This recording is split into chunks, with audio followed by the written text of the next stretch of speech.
अपने आप में आज भी एक पृथक संस्कृति है, अलग है। कभी भी ये कहने की कोशिश मत करना कि हिंदू धर्म से जैन धर्म निकला है। कोई धर्म किसी धर्म से नहीं निकलता है। संस्कृतियां अनादि निधन होती हैं। ये धर्म नहीं है, संस्कृति है।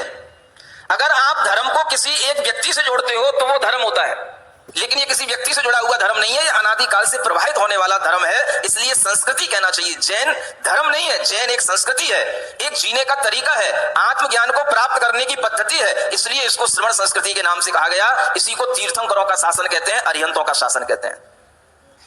ये ज्ञान अगर आपके दिमाग में होगा तो आपके लिए कभी ये प्रश्न ही पैदा नहीं होगा, हिंदू धर्म से कभी भी जैन धर्म निकल ही नहीं सकता है। आखिर हिंदू धर्म क्या भला है? हिंदू कोई धर्म होता ही नहीं है। वैदिक संस्कृति रही है।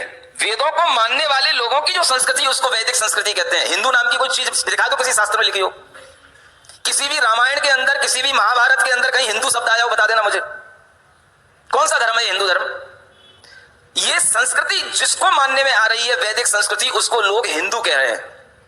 लेकिन ये हिंदू शब्द आपका शब्द नहीं है, ये फारसी शब्द है, ये ध्यान रखना। भारत देश ये आपका शब्द है, इसको आप भूल रहे हो। हिंदुस्तान ये तब कहा गया जब यहां पर अफगान के लोग, फारसी लोग यहां पर जब आए थे और सिंधु नदी के इधर उन्हें आने में दिक्कत होती थी, और इस ओर आने पर जब वो बोलते थे तो साको हा बोलते थे, इसलिए वो सिंधु का नाम पड़ा हिंदू, माने सिंधुस्तान, हिंदुस्तान बन गया। सिंधु नदी के इधर का जो स्थान था वो सारा का सारा हिंदुस्तान कहलाता है, और उस हिंदुस्तान में रहने वाले जो भी लोग हैं वो सब हिंदू कहलाते हैं। चाहे वो जैन हो, चाहे अजैन हो, चाहे ब्राह्मण हो, चाहे वैश्य हो, कोई भी हो, सारे लोग हिंदू कहलाते हैं।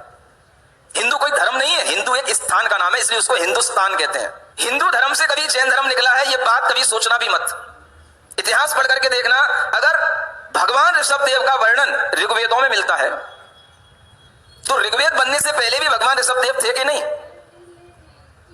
तो हिंदू धर्म से जैन धर्म कैसे निकल आया?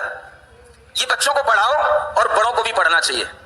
भगवान ऋषभ देव के बिना कोई भी तरह का इस कर्म भूमि में प्रजा का पालन करने की कोई पद्धति नहीं थी, और उन्हीं भगवान ऋषभ देव के पुत्र भरत के नाम से आज भी ये देश भारत देश के नाम से जाना जाता है। ये भी भागवत पुराण में लिखा हुआ है, भगवान ऋषभ देव के पुत्र भरत के नाम से इस देश